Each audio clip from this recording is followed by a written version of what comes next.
We're We're live. We're live, So, boys. We're live in the girls. studio. would anyone like to talk about what they're working on? Lee. Hey. Lee, what are you working on? What am I I not saw working that. I saw on? a post on Next Wave. Oh yeah. Like Here. that? Yeah. Yeah, I'm a fancy producer now, guys. Yeah. Yes. Love that Love for to you. see. Yeah. So we're gonna be producing some programs for the West Side Nice. with the West Side. It's gonna be a lot of fun. When is that happening?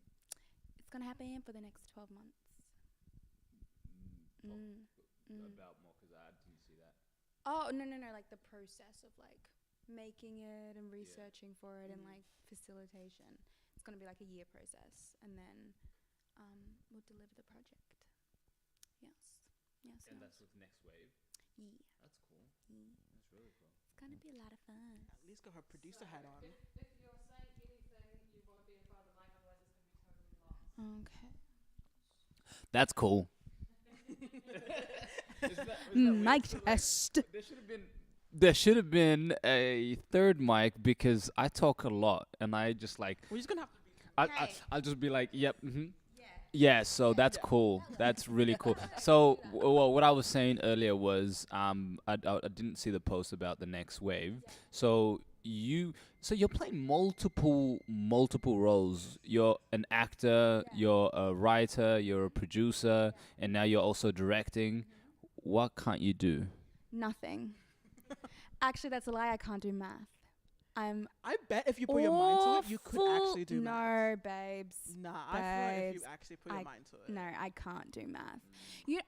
I'm a firm believer that some people are numbers people, and then if you're not a numbers person, you're a words person. Do you know what I mean? And for me, it's words all the way. Yeah. Okay? Yeah. But numbers are not my friend. Yeah, I feel that. I hate numbers. I respect them. I I appreciate agree with that. I so agree with that. Ever since I was a kid, right? Like, this is a true story. I was so bad at maths that I used to rip my maths book. Like, every time they gave us, like, all these numbers. Oh man, phobia. You know how you said that you had feet phobia? You both had feet phobia? it's a real thing. It's a real I thing. have math phobia. I'm okay kind of now. I can kind of like face my fears because of like, they got games now. They got maths game. My niece got me into it. It's really addicting actually. I'm pretty sure It's there's one that's like Math Fun Lab or something like that. Oh, I didn't know about that. But there's like, like Pop the Tropica? Connect 4. It's like Connect 4, but with numbers all over the box, and you have to connect 4. So like you move this circle thing where there's like 1 to 10, and however you want to. Yeah. Okay. Thank you so much for that. Thank you. Thank you so much We for love- that. We love hearing about your math history. I guess we can get started with the live stream. Love stream. But before we do get started, Sammy, would you like to lead us in an acknowledgement? Oh, absolutely. First, we'd like to acknowledge that we are meeting on stolen land of the Wurundjeri people of the Kulin Nation, and we pay our respects to their elders past, present, and emerging. We'd like to acknowledge that no sovereignty has ever been ceded, no treaty has ever been signed, always was, always will be Indigenous land. And I'd like to pay my respects to to our ancestors and to the rich history that this land provides for us as storytellers, to be vessels and translate that story into the world. And to anyone that might be or may be of First Nation in this live stream, welcome. We welcome you all, and let's get this started. Thanks, Sammy. Hello, everyone. We're gonna start our live stream. We're gonna just introduce ourselves. Yeah, what's your name? What's my name? What is my name? Yeah, My we've never name- met before. My name is Amarachi Okorom. Actually, I need to start pronouncing my name correctly. My name is Amarachi Okorom, and I am the artistic associate of Yeah, you are. Western Edge. Yeah, you are. Also part of the Sub30 Collective. Sub30. Woo! And also, what do? I do a writer, poet, and actor. I'm an actor as well, so I do a bunch of stuff around Australia, and yeah, that's me. I am Ras-Samuel Welda'abzgi. Like Amarachi said, I'm starting to pronounce my name correctly with the African accent as well. Um, I am a writer, actor, filmmaker, theater maker.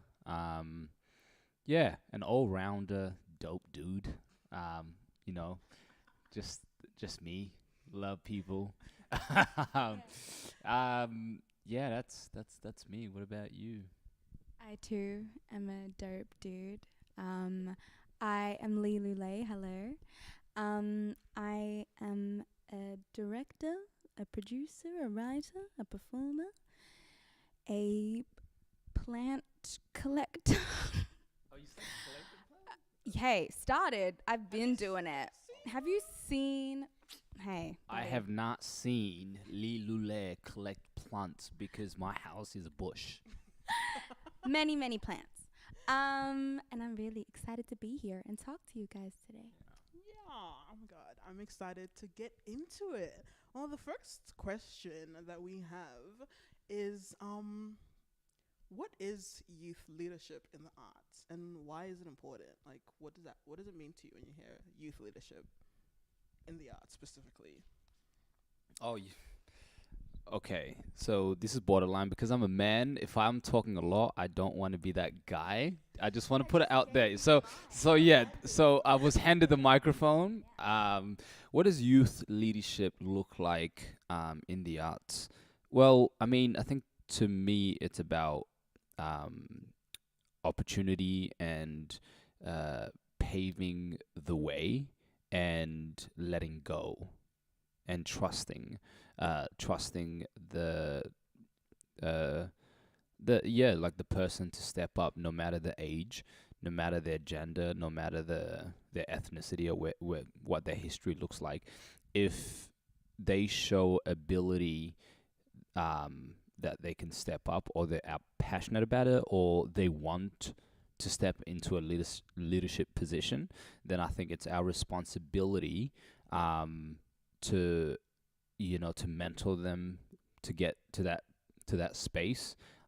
Also to be a leader ourselves because we're being watched. Because I know myself, I know that I've watched people that were much more older than me thriving, but also failing in the arts, failing themselves, following a different route. And that's also one that I could, learn from their mistakes, learn from their failures. And that's what I guess like youth leadership is to me, being able to step up under the circumstance of being terrified and scared, whether you'll do it, imposter syndrome, all those fears, but still, yeah, stepping up.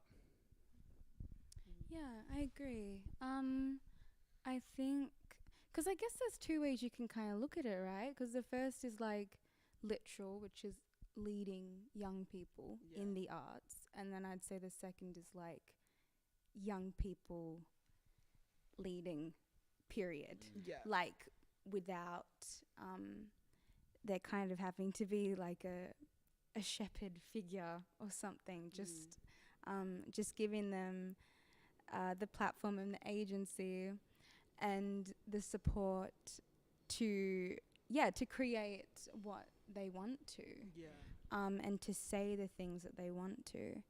And for me, I love what you said about being a role model and like stepping into responsibility, because I feel like to be able to lead in the arts, either as a artist or a facilitator like we are, or both like we are, it really does enable you to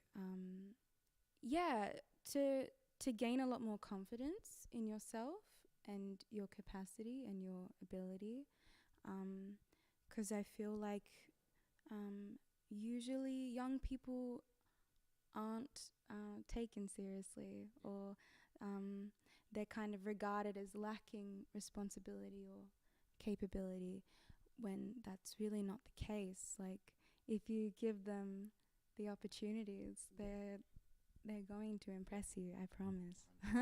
I'm impressed every day. Yeah. Yeah, like I feel like I really like I resonate with everything that you both said, and I think yeah, it's like it's definitely that thing of like um young people are capable. They have just not been given the room to do anything, and it's like just wait till you're older. Just wait till you're older. And I think having a pathway for young people to get into leadership positions is important because they're the ones that really know like they're the ones that keep up with the trends. They're the ones that know how to relate to like other young people as well. And it's important to have that because then you're kind of creating an environment that is movable, and it's not just like this worked for our generation, so we're just gonna keep it like that. It's like a young person comes in and is like, actually no, we're not vibing with that. Let's change it. Let's knock it down. Let's knock down let's like mess up the rules and just make something else. And I think like I would say it's definitely revolutionary. Like even like without having to do much, just being in the rooms as a young person is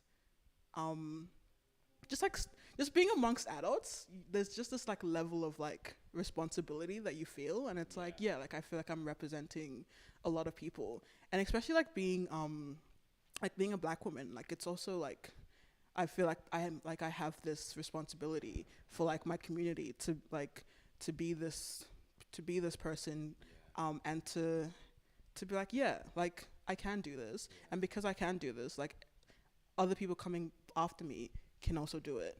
And it's about leaving the door wide open, like constantly leaving it wide open, like never just coming in and shutting it. And I think that's what young people do amazingly, like without even like being told. It's just like, I'm in, now I'm going to bring all my friends here. Just adding on to that as well, I love what you said about the age thing, because just wait until you're older. That's such a common thing that is constantly said to young people, because I know that's something that was told to me even by my parents, like certain things or certain conversations you can't have.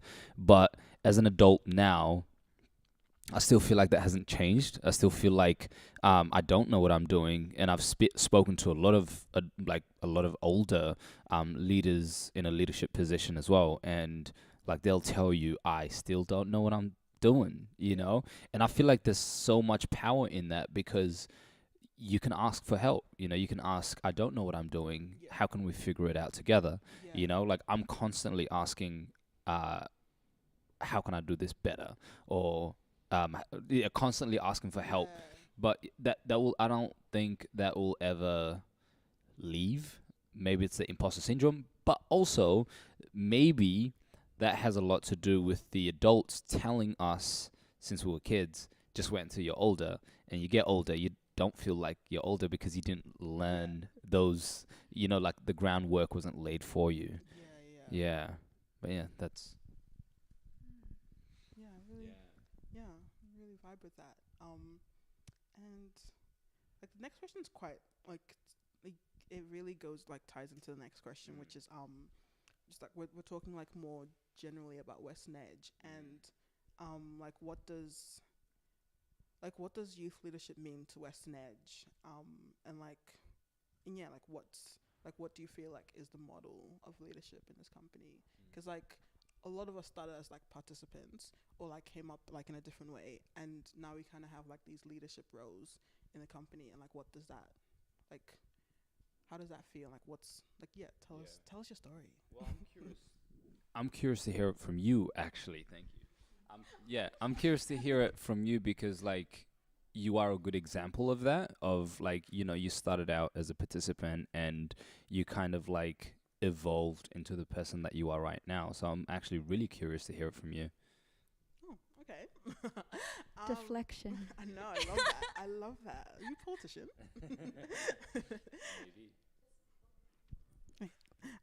I guess for me, so I started Western Edge in 2017, and I started off as a participant, and I was like quite young and didn't really know what I wanted to do with my life. Just kind of knew I wanted to act. And then like within a year, I became support artist for our school residency and our community edge ensembles, and then like the following years, like I joined Sub30, and I guess like for me, it was really about like I loved acting when I first got here, but now I kind of want to do something different, which is why I'm into writing more now. But then at the same time, there was this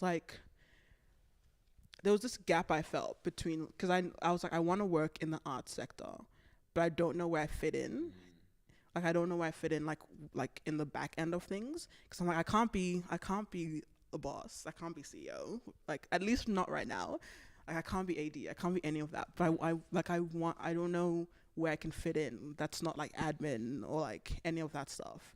Yeah, and then this role just came up to become artistic associate, and I feel like it was really perfect, because it's definitely like tailored to who I am as a person, and it was created in like so I can use my skill of like writing to also create like a program in the company that fosters new writing, because I'm obsessed with new work. And I think there's just something like amazing about being able to identify a need within a company and have it being met to cater to who you are as a person. Because like there's no way I could have like come in and like been like the business person, because that's just not who I am.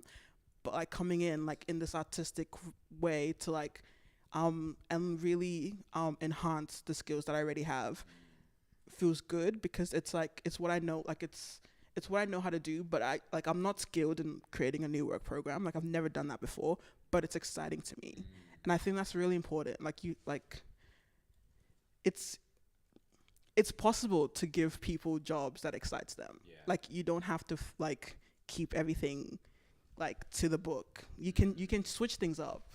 I think that is what I really love about Western Edge's kind of, this is such an industry term, but it's upskilling, right? It's like essentially professional development, but fun.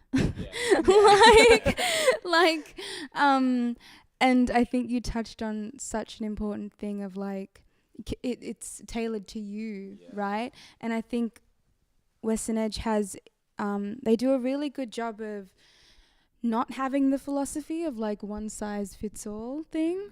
Like I think when you join this organization, and if you do express interest in, you know, going into leadership or what's the word? Executive.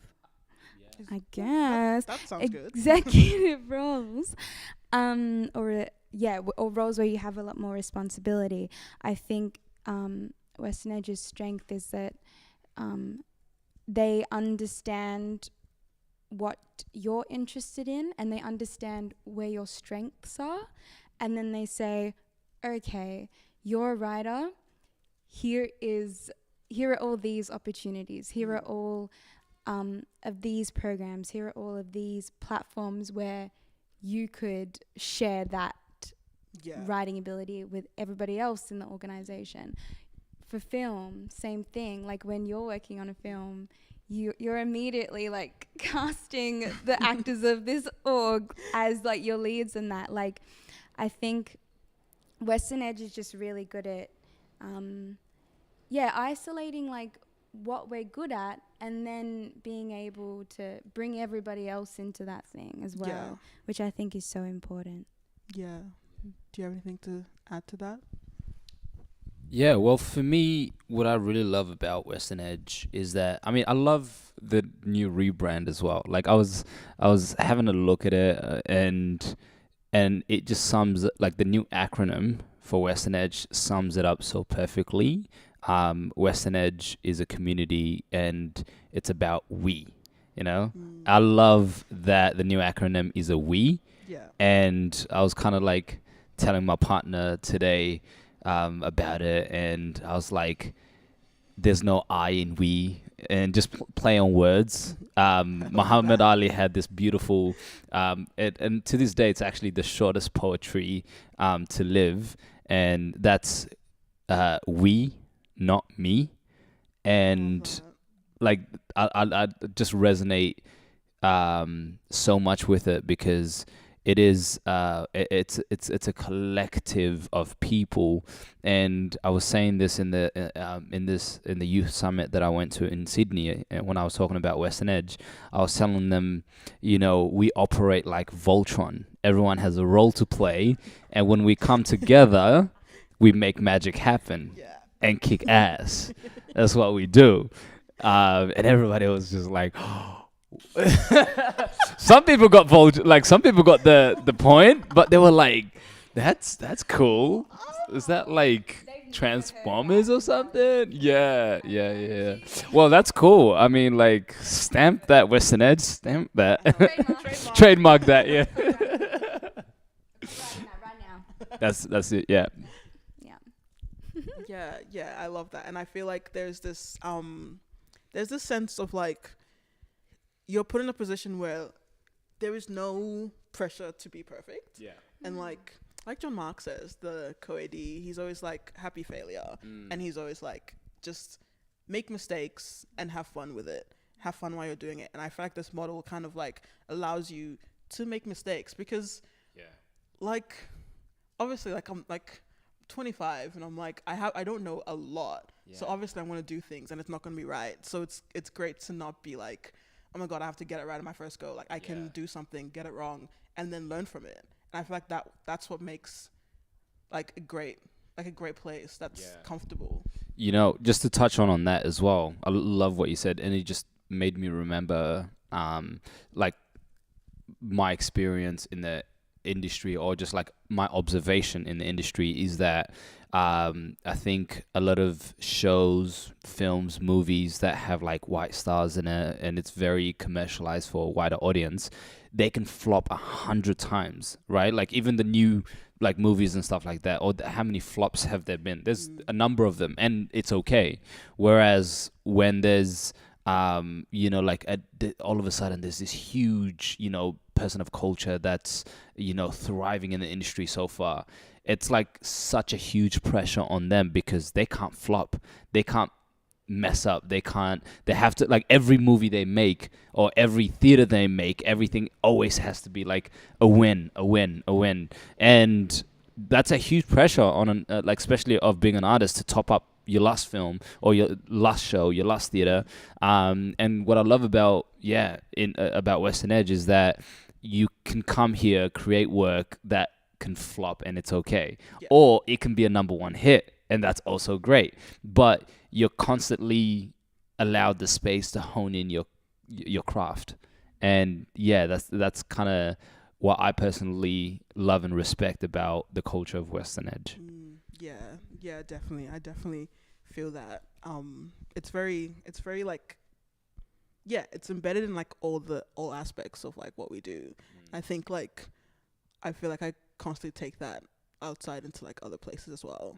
And I just love that. I'm going to consult my phone.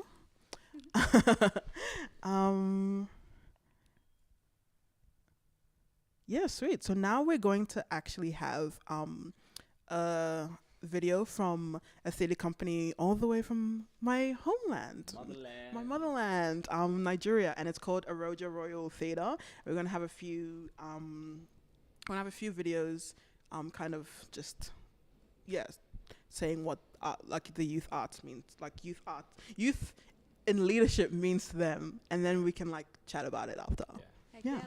Over to the video. In that news anchor, right at and right, over to you. They're like, hello, my name is Andrea Tohi, and I'm here to air my opinion on youth leadership in the arts and why it is important to me. Having the youth in leadership positions in the creative industry, it's very important because then we have young people who are able to use their talents for the right thing. they're able to channel their energies and their workload into a more important things than going into social vices, because the youth these days are exposed to a lot of things, and having them in leadership positions where they are able to take responsibility for certain things helps them to, like I said earlier, channel their energy into more important things. And it also gives room for young people to air their opinions and to have a space in the society where they are seen as important and useful. And this is also important to me because I'm a young person in the arts, and as a young person in the creative industry, it would be nice to have a youth in leadership positions, because I know that this person is as young as I am. They face the challenges that I face, and they would also know the best possible solutions to these challenges. And also, I know that one day I would have kids who may possibly want to be in the arts industry, and having young people to lead now means there is hope for tomorrow. So it's not just for today, it's also for the future. Thank you for this opportunity. Hello, my name is Oluwaseun, and youth leadership in arts for me is best known as a platform where youths are encouraged to take on the initiative of impacting the world, um, which should be different from the norm that only sciences or science related innovations can cause a change in a society. So having a platform for youth leaders in arts helps us to understand and gain a different perspective on leadership and other areas of life, while drawing experiences or lessons from our emotions, knowing that leadership is an act of dealing with people.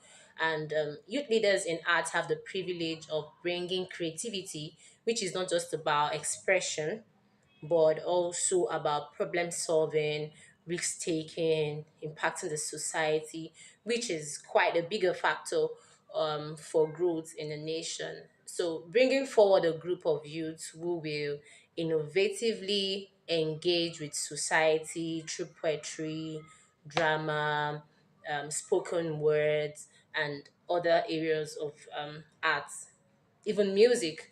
And also it gives the marginalized group the ability to better express themselves, knowing that persons with disability have actually been sidelined in quite a number of the things happening in the society. So they have the opportunity to better explain themselves, better showcase their talent, and better make the world know that they can be heard, they can be seen, and they can do better than they understand. So, bringing about the fact that leaving no one behind, we want to ensure that everyone in the society is carried along whatever we are doing. Thank you very much. Hello, my name is Abti Modlen. I am a playwright and a student of University of Nigeria and Nsukka. Straight to the question, what does youth leadership in the arts mean to me? Youth leadership in the arts, it's freedom, it's changing the narrative, changing the convention. The youths leading in arts in this hybrid era, it's changing how things are being done, projecting the arts, you know, giving the arts new dimensions. It's experimental. It's not restricted to a particular form, particular style, convention. You know, youth leadership in the arts, I would say, is freedom. And then it is also projection of the arts, because the youth the youths act as bridge, between the older generation and the younger generation. So the younger generations who are coming up, the kids in schools, they look up to some people. School kids in primary school look up to some people, some actors, writers they want to be like.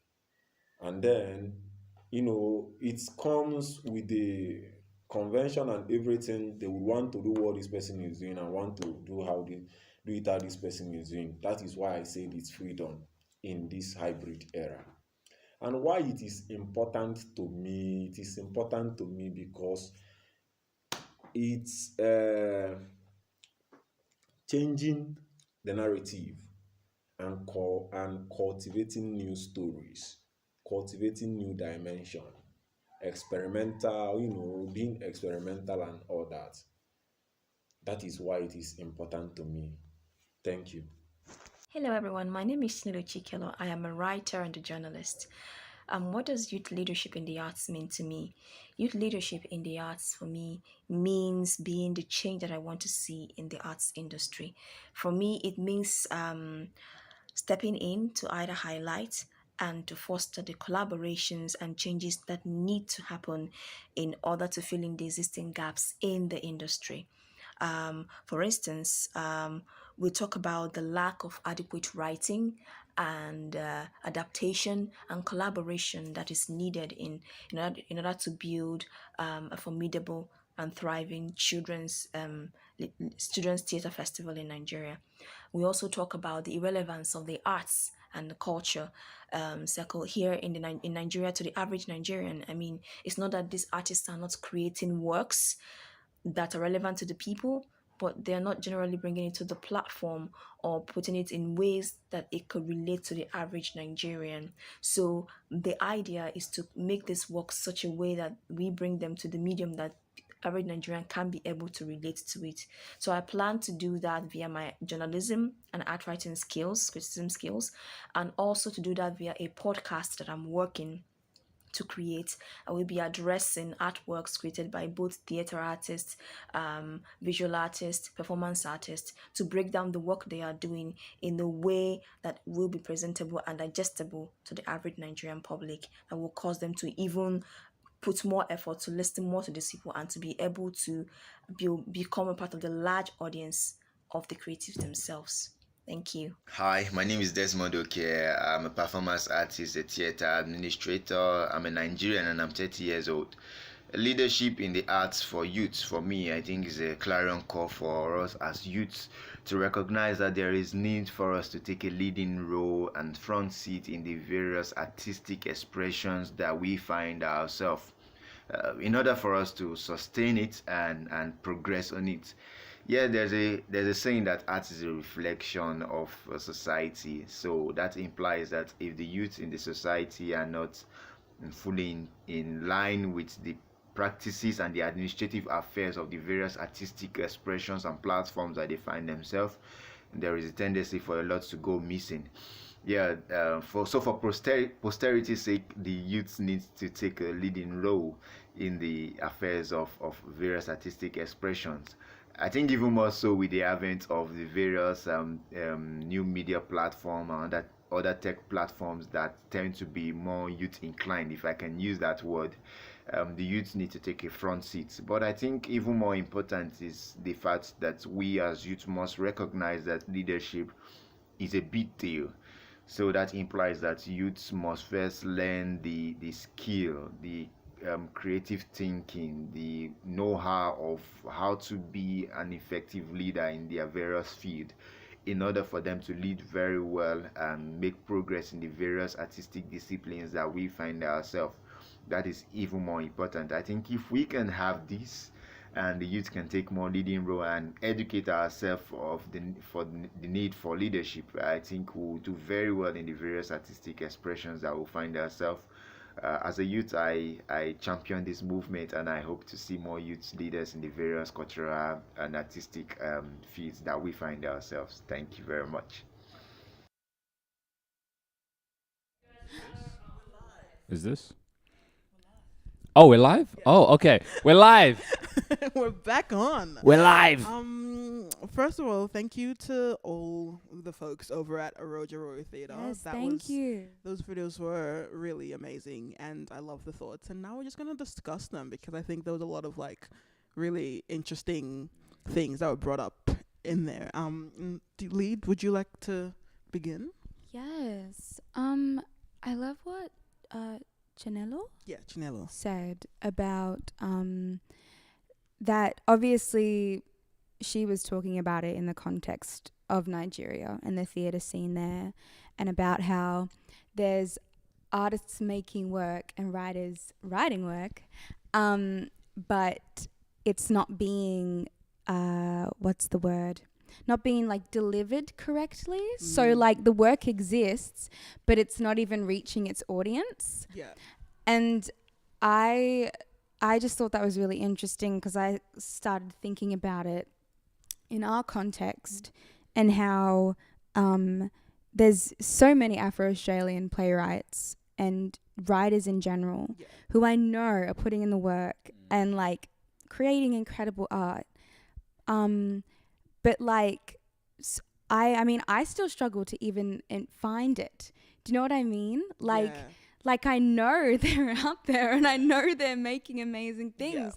And I'm like, I think that might be a bit of an issue we have here as well, in that we're creating these things, but making sure it gets to our audiences is really hard. And it is particularly hard in a theatrical setting because theatre is not, you know who's in theatre audiences. It's not people our age, and it's usually not people who look like us.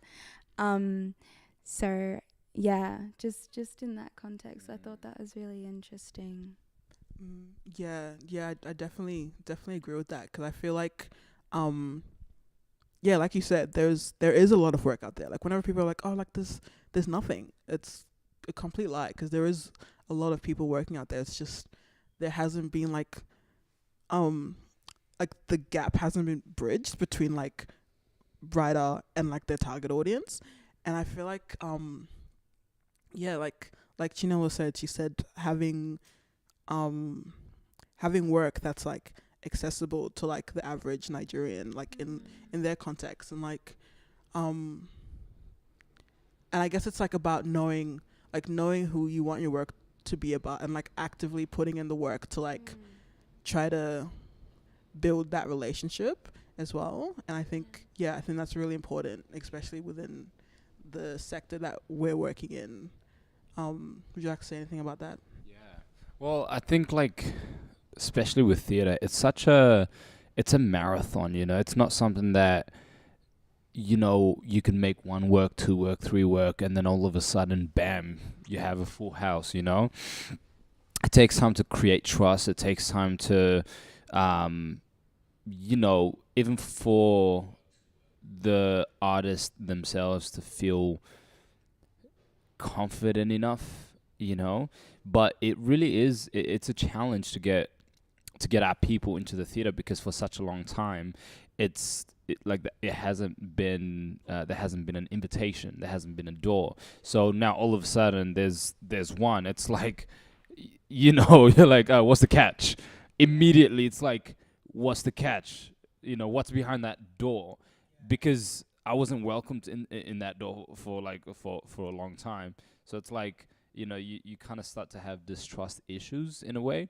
But also growing up in Africa and a particular African countries as well, the art, it's not that respected. It's not that. It's not something that is like, hey, let's go to the theater tomorrow, or let's go to the theater tonight. Let's see this great artwork or something, you know. And again, like because for such a long time, it's like Shakespeare, you know. No offense to Shakespeare, R.I.P. But it's just like, no, I truly mean that. It's like for such a long time, me watching the theater and seeing Shakespeare, I would have loved to do Shakespeare. And as a matter of fact, I still would love to do Shakespeare. But the shows that I've seen have just been one way and just predominantly white people on stage. It just, the message that's sending to me is that I'm not welcomed, you know. But it takes time. So, and I'm in it for the long run. I'm in it for the marathon, as we all are, you know. And as artists, we really can't ask for more, except for the next great idea, and the next, and the next, and the next. Yeah. I definitely feel everything you said, and I feel like it also like comes back to like who is in the positions of power, and like who are like upholding that power, and how comfortable does it make people to go into those places, like because tonight we're talking a lot about like youth, in the leadership and stuff, and I feel like there definitely has to be a shift within the sector that allows for these spaces to be more approachable, and to not feel like, oh, that's something I have to like work hard to get to, where it's like, it's here and I should be allowed to go there whenever I want. Like I don't need an invitation. Like I should just be able to go in and like have a cup of coffee or like talk to someone. Like theater is made for people. It's not made for like the four walls of the theater. Like it's not just made for like the business people. And I feel like having I know I keep bringing back to like young people, but like having like specific people like in those positions can actually like open those doors and make people feel more comfortable to come in. So it doesn't feel like a really weird like black box that I have to like get an agent and then just like earn my stripes basically. And like we're not doing that in 2022. Like we need to stop that, because it's so institutional. Like it needs to be more accessible, like, and like in all forms, not just like money. It also needs to be welcoming. I keep forgetting that we gotta swap mics. I lost my train of thoughts because I was so invested in what you were saying, but it goes down to the messaging of non-verbal communication. You know, if you put me in a position to lead a stage show or a film, film is a bit different because it's very business in a sense, because you got to sell and you need the face to sell. But in a theater, it's like if you did put me, I've never I have the experience, but I've never led. If you put me in a position to be the lead in this role, it's like being surrounded by other leaders would force me to step up and actually like take my role as this leading character, or as the person who's leading the show seriously. Then, you know, like I think fight or flight mode would kick in and you have no choice but to do the work, you know? But it's, again, having that opportunity. We can do so much by creating our own, but that just goes such a long way. It's pocketing, it's financially taxing, because especially when you don't have that support. So, you know, like, I mean, my urge really is professional, industry, whatever sector you are, trust us. Or else Leigh would come and sing you a song and write you a great script. Then you'll have no choice but to say yes. and Amarachi. No, I just wanted to add one last thing on, like, I think the power of seeing people our age and younger than us in these positions of power and of authority is that I think a big reason why young people don't find themselves involved in the arts, and particularly young black and brown people, is because of this culture of the arts not being lucrative or not being worth a career, right? It's very much like the arts is a hobby. The arts is that fun little thing you do on the side. When really, when I see people our age doing their thing, it's very affirming in that I'm like, no, I have chosen the right path. I can be successful, and all the like capitalistic brainwashing of like the arts not making you money, it just like gets broken down bit by bit, and I think that's really important too. Like really feeding into that cultural shift of like, hey, the arts and the humanities, which we already know is not prioritized in Australia, but really pushing for that and being like, no, it's, you can absolutely have a career and in a very enjoyable career. Your job is meant to be fun. Yeah. I know they tell you 100%, it's not meant to be, and that you're meant to suffer and be in pain and agony for the rest of your life until you die. But it's not true, okay? It's not true. You can have fun. Jobs are meant to be fun. It's how you spend the majority of your life. Yeah. You should be having fun. Yeah. Yeah, Yeah. that's damn. my little bourgeoisie rant. I love that. I love R.I.P. Karl Marx. that. Just RIPing everyone today.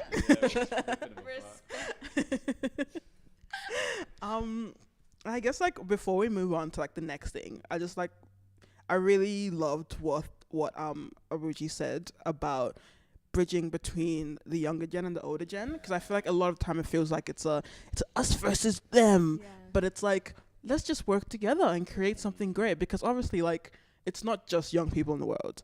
Like we do have like people of different ages, and We have parents. yeah, exactly. Like so like I make theater and I'm like, I want my parents to come see this. Yeah.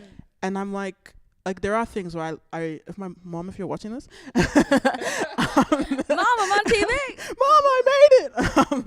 There are things that like I go to my parents and I'm like, yeah, like I need that like that advice, because we've lived in like different time completely different times, and I think it's important to like acknowledge the wealth of knowledge that like they bring, and completely like icing that out is a bit like, yeah. Oh, 100%. I can say with complete confidence that I would not be anywhere near I am without the mentorship and guidance of like Black and brown artists who've come before us and who have put in all that work. 100%. Like running so we can walk, right? Like working tirelessly so we can, do the things that we do now. So yeah, immense respect and immense appreciation. And yes, that like intergenerational like exchange of knowledge and artistic agency and freedom is so important. Yeah. So important. Yeah, 100%. And quickly, we're going to turn over to Ras-Samuel, and he's going to tell us about the National Youth Performing Arts Summit he went over to in Sydney a couple of weeks ago. Do I get 2 mics and speak like a politician? Well, ladies and gentlemen. So it was a 3-day youth summit full of CEOs who run not multiple, but they run, theater companies, youth theater companies in particular. I mean, first of all, it was such a privilege to be in the room, because like I went into it thinking, I'm like, all right, cool. What is this thing? I actually had no idea, but I was like, oh, Jesus, is it going to be another space full of white people? And yes, it was a space full of white people. but they were really, really like engaged and just passionate about youth arts and how they can, make a contribution. And like, like there's some people that you talk to and they just kind of like look right past you, but like a lot of these people were looking at you in the eye and actually just you can see the spark in their eyes, and it was a really good space to be in, because as a person who wants to be a leader, who wants to own a movie studio one day, and just observe the way they move, the way they act, the way they talk, to feed myself with that energy was kind of like what I needed, but also to stand my ground and have something to say myself, have something to contribute. And a lot of the time was like just the use of wording, like using the word youth and young people, and like, yes, I get it, but when you're looking at them as just as a youth and as a young person or whatever, it's kind of very belittling, So, a lot of the conversation was about how we can change the narrative and how we can engage the youngins to be more involved in the youth arts, and also put them in a leading position to win. And even like a lot of young people there was like a video recording that they had that was kind of like what they were saying themselves, which was like, we want to be trusted now, You know, we don't want to get to a certain age or when we're older, Yeah. and then we want to be leaders or whatever. But it's like, well, no, because the groundwork wasn't laid for us, you know. So there was just like a lot of great conversations, and towards the very end, we saw there was like a lot of Q&As with politicians, and that really was what opened my eyes up a bit, because they're the ones that actually give us all the money, and just interesting how the arts relies solely on government funding. Yeah. And yeah, it was just like the conversations that they were having, and it was because I was quite hesitant to politics in general, because I'm like, I don't want to associate myself with politics or politicians or any of that. But I mean, when you actually kind of listen to what they're saying, yeah, they're very charming. They really know how to persuade you into kind of liking them. And there was really honest and blunt conversations. But for me, it really opened me up in a sense of having empathy for them. You know, there was a guy that, and pardon that I couldn't remember his name, but he was talking about, you know, it's like if you want to talk to a politician, you can't start with like an attack. You know, you got to remember they're also humans. They have, you know, they have a family. They make mistakes. So approaching them and having a conversation with them, like with empathy, made me realize, I'm like, oh wow, like I've had such a toxic connotation towards politicians, but that really shifted my view of like, wow, I actually am now curious to just have a conversation about it, why they do what they do. If there was a certain thing that I disagreed with, I'm curious to know what was their motivation behind that. And I'm sure they didn't do it to be an asshole, you know. I'm pretty sure some may have done it just to be an asshole, because why not? Paul and Hansen, exactly. But that's a brand. That's a brand, though. You know what I'm saying? Like, no, seriously. I feel like that's her brand. She has to force herself to be an asshole all the time. You know, like it's almost like if she was nice, you're kind of, you know, I'd be more scared if she was nice to me than if she was an asshole. Yeah. You know, because at least that's straight to your face. Yeah, exactly. You know, but still approaching it with empathy. You know, like I'm curious, what's her motivation for being an asshole?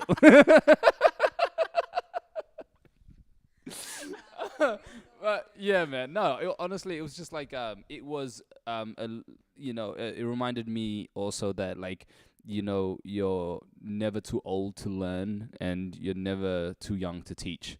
You know, so it was something that it was a give and take sort of event. And yeah, shout out to Penny for hollering at me, because I know you were supposed to go. Don't remind me. And she was just like, yeah. Yeah, I'm just gonna tiptoe over that conversation. Leigh, would you like to add anything to that? Would I like to add anything? Because I know we were talking about it before, and something, maybe, I don't know if concern is the right word, but was that obviously it was this summit was like youth focused. Yeah. But there were not many young people there to like speak. Yeah. Is that correct? Yeah. So like, it's amazing to hold these. It's amazing to hold these events and to enable this discourse. But it's like, is it doing what it aims to do if it's like, if most of the people there are just mouthpieces, like it's not even, you know, coming from the source, the primary source. Yeah. Well, it's interesting because I think, I believe it was the first event. So I think like a lot of us did voice that concern. So I'm actually curious to attend the next summit and see how much they actually make a change, whether if they were just all talk, or if they actually will, you know, if they will apply or preach or practice what they were preaching. Because they were, a lot of the time, they were like, we need to listen to the youth. We need to listen to the youth. And, you know, I was saying that there wasn't that many youth there to really listen to. It was just adults speaking amongst adult, and a lot of the time you just feel like a child hearing your parents speak, and you can't contribute to that conversation, you know. But the feedback that we gave was that we hope next year you actually put youngins in a position of leadership, or you bring them here also, you know. And it was great that me and Penny went, because like that was a case of you know, like show not tell, or like the proof is in the pudding, you know. Like we were right there. We didn't even need to state it, you know. Like, yeah, the action speaks louder than words, sort of thing. Yeah. Yeah, I think that's really important to have like your target audience in the room. So it's like having like an African community, and like the people are white. Yeah. Like it's trying to like figure something out, and I think that's a really good. Yeah, that's a really. Or it's like holding a climate change conference, and then all the speakers are like flat earthers. Like, like it's not adding up. Yeah. Something is missing. Something is missing. I can't put my finger on it. Yeah, and it's also really great to hear that you got a lot out of it, and like you found that empathy in like talking to politicians, and I guess like also extending that empathy to like to other people in power, because like like I don't think they set out to destroy our lives, but but I feel like along the way, like, because money corrupts, and I think along the way like it gets hectic if you're trying to chase the money. I think it's always important to remember what the core and like what your core value is, and I think constantly like remembering that will help you not stray, and like will help you kind of always go back to it, because like we're all gonna mess up, and we're all gonna like do things that a whole nation doesn't agree with. But if you just keep coming back to the like, whole nation, damn, what are you up to? You know, I'm taking over the world. The whole world is gonna be. Hey. But I said it here. You heard it here first. I'm taking over the world, guys. But yeah, just like coming back to what you really believe in, and like holding on to that is really important. Yeah. Thank you for all of that. It was really great to hear about that, because I didn't go. So I guess like with the last couple of minutes, I'm just gonna like ask you guys if you have any final reflections or any questions. There's a question on Facebook. Yes, I will. There's a question actually, which we shall answer. So our question is from Meg Upton. Hello, Meg. Hi, Meg. And Meg asks, what would you most need to make the theater you want? Damn. Thank you, Meg. That's a big question. Great question. What would we most need? Yeah. Money. I hate to say it. I just came off producing, writing, directing, acting in my film, and like it. Honestly, that's kind of like that's it. We need to have a better financial literacy on making theater, making anything. We do need money, because you know, like to pay someone to do what they do, that's such a huge honor, and it feels so good. Not only to receive but to give. Yeah. You know, that's such a really, like, I mean, I know there's so many different connotations and negative connotations around money, around money's evil, money corrupts, and it's so true. But in the arts, really, like, that's with money, we can have better marketing system to reach out to the audience that we want. Yeah. And also, like, pay the marketing team a lot more, or not more, but like whatever, you know, like their service fee is. But you know, like, yeah, you can make you can make theater with $0, because like every artist that's involved in theater making is so passionate. We're so passionate. We love what we do, but also we need to pay the bill. And if there could be more money to do what we do best, yeah, I feel like the stress level would just be way down.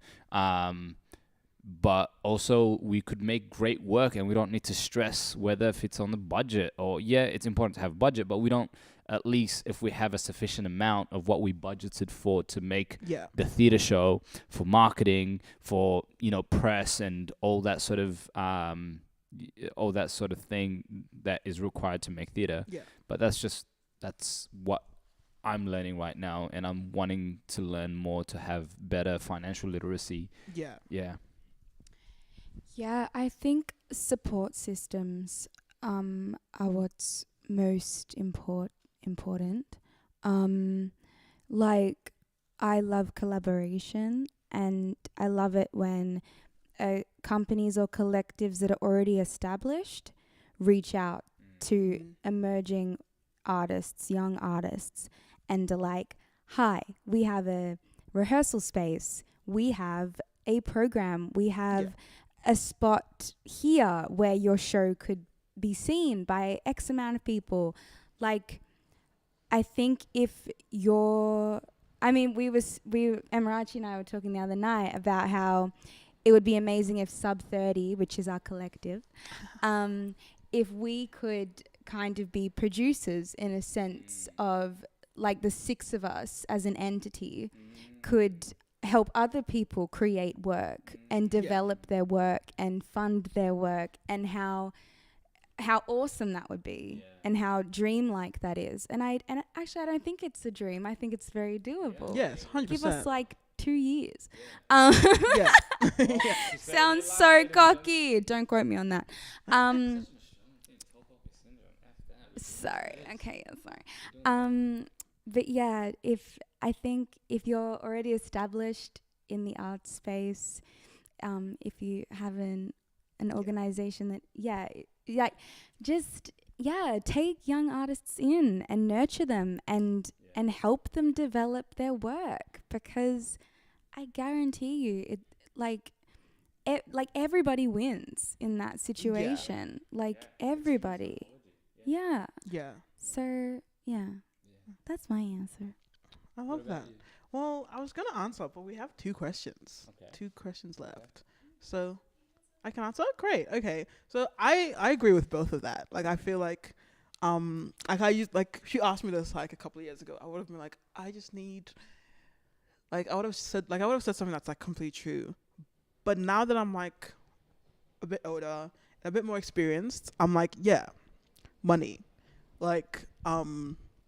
And just, because I know like the play that I'm working on, it's very ambitious, so many characters, and knowing that if I had like an endless amount of funds, I could be able to like do it. But like knowing that like I kind of have to scale it down so I can fit into like the budget and stuff. It's sad because it's like, theater's meant to be like this big thing and it's meant to come to life. So yeah, like if I want to make work that I feel proud of and I'm excited about, it has to be done with money. Otherwise, we won't pay our actors, and I don't like not getting paid. So I wouldn't not want people to get paid. And yeah, like Leigh said, it's about like your support system as well. Like having people on your side who are constantly there, no matter when things go wrong, like when things are going well, like just knowing that there's people there, and just like knowing that there's a space you can go to like explore ideas. And so you're not just like trying to like do things alone. Like you're not like writing alone in your bedroom and like just hoping one day someone's gonna notice you. Like you have this space where you can share your ideas and know that there are people who are willing to like read your script or like do a reading for you. Yeah, and I think that's really important to have. Yeah. The last 2 questions is from Marcy. Oh my God. Hi, Marcy. Hi, Marcy. Hello. So they asked, how do you actively make art on matters such as climate change and inspiring progressive change through art without getting burnt out, feeling overwhelmed? Great question. Does anyone want to answer that first? Well, hey, philosophers have been pondering this for centuries, right? 'cause it is hard to make I don't want to say social justice work, but work that does incorporate elements of environmentalism or sociology. And yeah, that it can be very, very difficult to do it without being burnt out, because you're constantly, like, to make a work, you have to focus on a thing for a very long time. Yeah. And if you are doing, you know, a topic that isn't the most fun, it can be really hard. And I think that's why I kind of cheat when I do it by making all my work a comedy.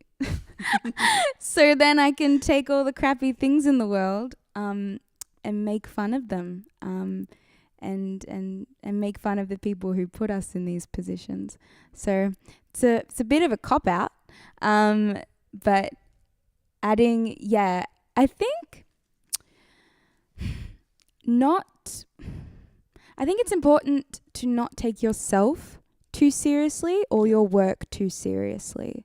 And by no means am I saying just, you know, like, what's the word? Like, not in a dismissive way or like I'm just going to wing it way. Yeah.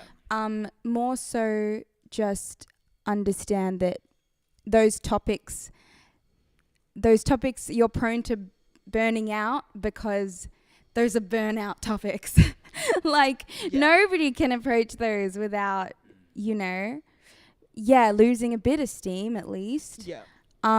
So I think when you are working that way, it's very important to find the lightness wherever you can. Yeah. If that's through humor, if it's through self-care, if it's through, like, I know a lot of writers who, when they tackle really difficult subjects, they will get a therapist or somebody to talk with during that time because the subject matter is so heavy that they kind of need somebody to, like, unpack on, which is completely understandable.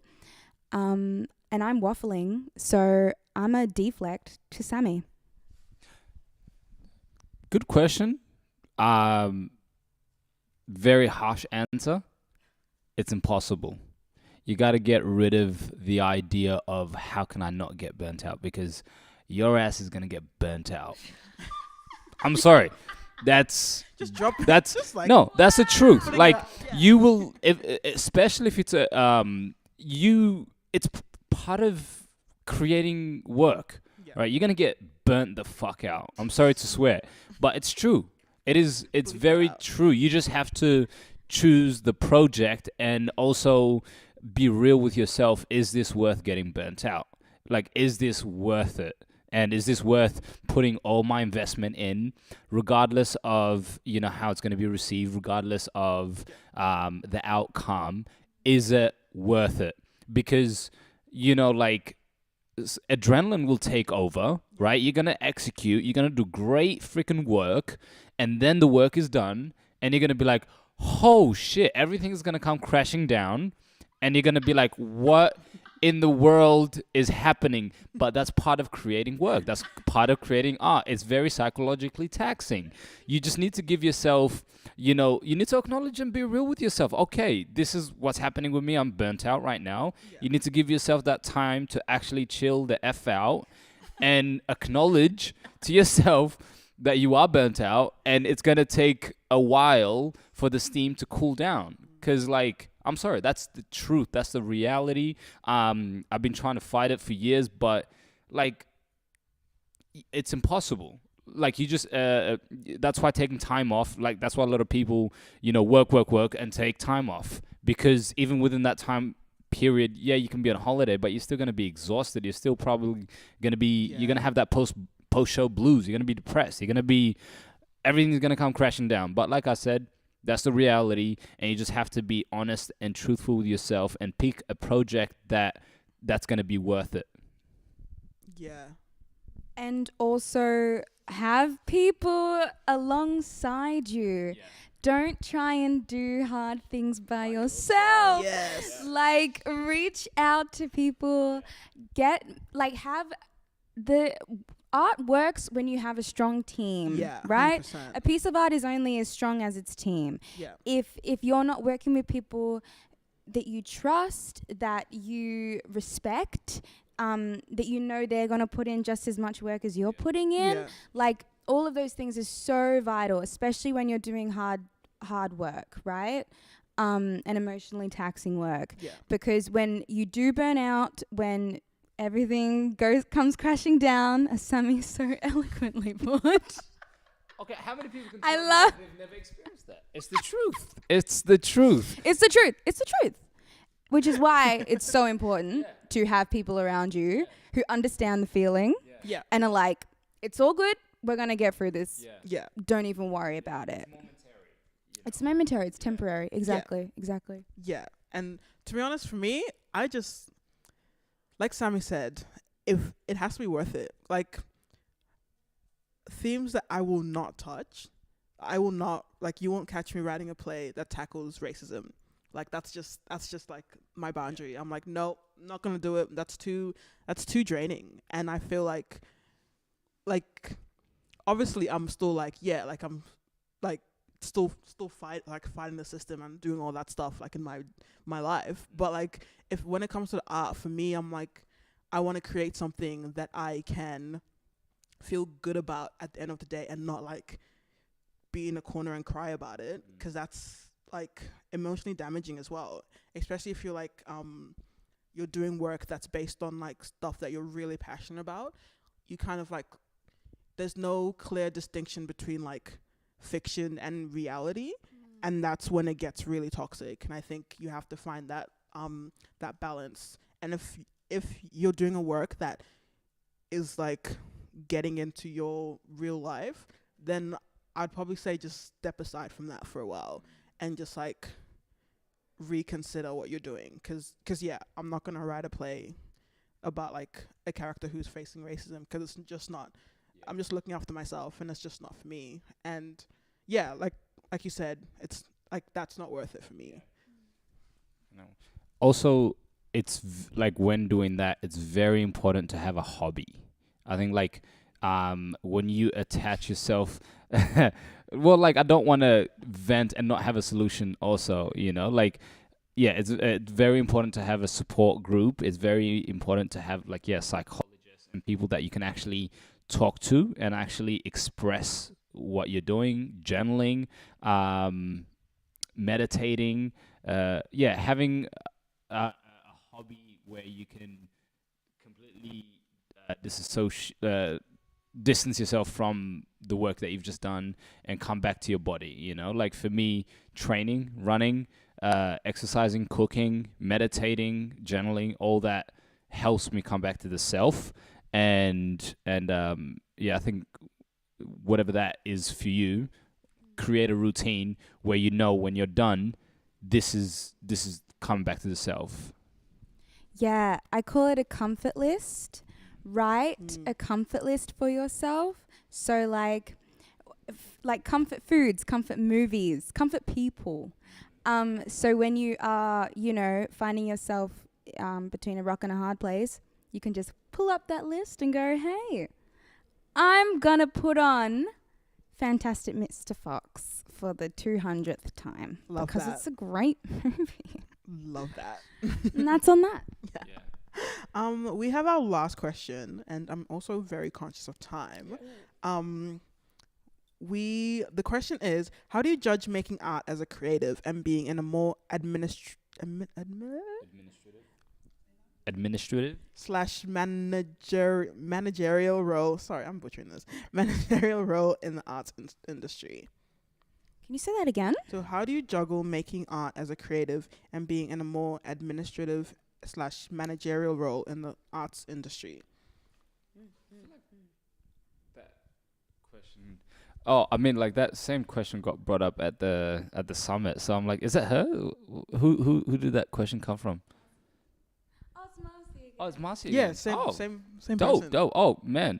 Wow, I can't answer this, but I can answer it. I currently have 6 projects that I'm working on. So I'm very good at juggling, and you have to learn to be good at juggling. So that means time management is the priority. I know it sounds really boring and really lame, but you really have to learn, okay, this is admin, this is management, this is I'm a boss here at this time, and over here I'm working on my project, or I'm helping somebody else develop their project. Yeah. So really like blocking out your time and your calendar is so essential when it comes to like freelance in particular. So just making sure that all the different roles, all the different hats that you're wearing, you divvy up and prioritize what needs to be done when. Gosh, that was so boring. I'm so sorry. But it's the truth. Like, you can't do it unless you're really organized and like staying on top of stuff. Yeah. Otherwise, you'll get overwhelmed so quickly. Yeah. I feel like Leigh basically just summed it up, because I don't know what else to add to be like to add to the conversation. But I guess like, how do you juggle making art as a creative and being in a mall? I guess for me, I'm not as organized as Leigh. I'm on the opposite end. I find it hard to juggle because I have to give my all to one thing. So like working like as artistic associate, like that's kind of like all that's on my mind. So I don't have time to like, or space to work on my other projects that's like more artistic. And yeah, I think like finding a good way to manage that is something I have not yet done. And it's definitely something you kind of have to just learn and like tap into, because God is struggling, but it's all good. We keep learning. That's what, happy failure. We just keep learning. And the final thing to end on, so Arojah Royal Theatre. Oh hi. Hello. They say, I sure feel you when you said writing a play about racism is like your boundary, but I do feel writers like you need to engage this sort of topic. It helps keep up the conversation because racial profiling is really on the rise despite efforts to stem it. Yeah, I think that's That's a fact. Truthfully, I'm also on the same boat as Amarachi, where I tend to stay away from racism, and because I live that shit day to day, you know, like I don't want to put that in my art, because to be honest, like I think there's other people who are much more better at it than me and who have better mental capacity to do it, you know, because like I want to be solution oriented, and I want to stop talking about race. I want to stop talking about, I don't want to make it a thing anymore, you know, because like the more you talk about it, the more you keep it alive. You keep feeding the monster, and I want that damn monster to die out and just make it normalized to just be black, have white parents, and not make it a thing, or not justify it. Oh, is he adopted? Is he, or is she this? Is that? Like, I don't want to talk about that, you know? And if you do, that's completely fine. But I think it's also very important to have a boundary of like, this is what I don't want to talk about. This is what I want to talk about, and set that boundary early on. So when you do have feedback from like, you know, I guess executives or dramaturgs or producers or whatever, pushing that on, it's like you've set that boundary up from the beginning and they know it, so they won't try to push a certain agenda to make it about race, because like, again, it's been happening from however long, and we're the generations that have the potential to stop it. And I'm on the same boat as Amarachi. I want to be on the side of stopping it and just not making it a thing. If like face to face, sure, I can have a conversation about it, right? Like it's 100%. Inevitable, you know. But to put that into your art, it's like, I personally think there's other people that are better at it than me, more passionate about it. I definitely feel that, and I feel like for me, I've I've seen it. Like I kind of see it as like not talking about race, but also appreciating culture. Because like my work is about culture, and I feel like that's what I want to that's what I want to feed. I want to feed like talking about culture, because there's such a huge difference. Because like I feel like with racism, it's like often I've like the reason I don't want to do it is because it feels like if I write it, it's catered to a white audience who I'm basically like saying, please be okay with my existence, please like do that, which is like maybe one day I could write something that's not catered to a white audience, and like power to people who do. But for me, I feel like when I do it, it just doesn't sit authentically for me. And I feel like when I write about culture, that's my way of being like, this is like someone said beautifully, they said that our existence is political, regardless of what we do. Like we could literally just be there and like two characters in love that are black, and it's like, whoa, that's revolutionary. And it's like we have day-to-day lives as well, and like I want to explore that. I want to explore like love. I want to explore like crime. I want to explore fantasy. I want to do all of that stuff. I want to play.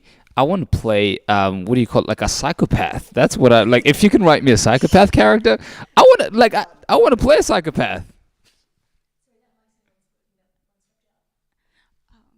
Are we? Oh, that mic is working. Okay. Oh, okay. I just wanted to add. I think if we are ever going to keep talking about race, all those more, what's the word I'm looking for? Traumatic topics, I think. We have to find new ways of doing it. I think we need to be clever and innovative in how we approach discourse and how we approach those topics, because I think when you say my play is about race, automatically it's like, okay, so your play is about trauma. Yeah. It's about struggle. It's about suffering. Like there's all of these connotations that come with saying my play is about race or racism, right? And I think because you're absolutely right to who posed the question, in that it is still an issue, of course. Yeah, 100%. Of course, every single corner of the globe, right? And I think, if we want to keep saying this is an issue, listen to us, then we need to find ways to do it where it doesn't traumatize us to do it. Yeah. You know? Because it's like, we don't have to make plays about racism for ourselves. Like, we already know about it, you know? So it's like, it comes back to, who am I making this for? Yeah. Who is my audience here? Yeah. So if I'm ever writing something about racism, you best believe it's going to be a comedy. It's going to be a satire. Yeah. 100%. And I'm going to be poking fun at Pauline Hanson. Like, I'm going to tear her to shreds. You know what I'm saying? Like, like I think, I just, you hear me. You know what I'm saying. Yeah, I know what you're saying. I feel like we definitely went over time, but I feel like we had such a great conversation. And I think is this mic working? Yes. Is it on? Okay, it's on. Is it on? Is it on? Is this This on? thing, oh my god. What did I say? Oh, so many things. I said so many things. So many beautiful things. I'll just write in the comments. You had to be there. You had to be there. So I guess we've had like a really great discussion, and I feel like it really opened up a lot of conversation that doesn't end here. That like these conversations can go on for like 2 years. We can be having this conversation for ages. And I guess it's great to like start them, and like for the people who are watching to like have these conversations and like talk about it. They're uncomfortable, but you just have to do it. And like, thank you for being here. Thank you for having us. Oh my god. It's been really fun chatting with you guys. And do you guys have any like final thoughts? Anything you'd like to say? Yeah. I mean, like you said before, I think this conversation can go on. Ladies and gentlemen, this conversation can go for century. It can go for hours. It can go for years. But I think action is really what will move us forward.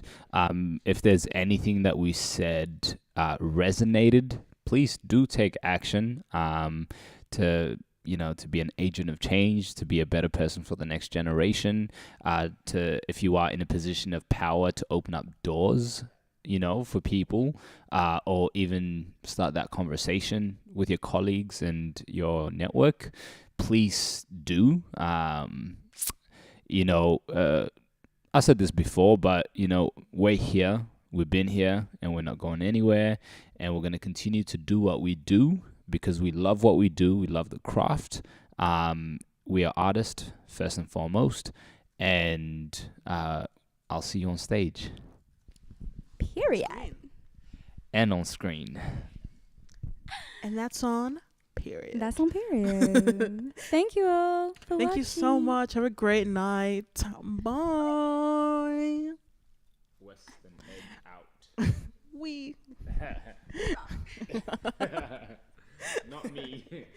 We, not me.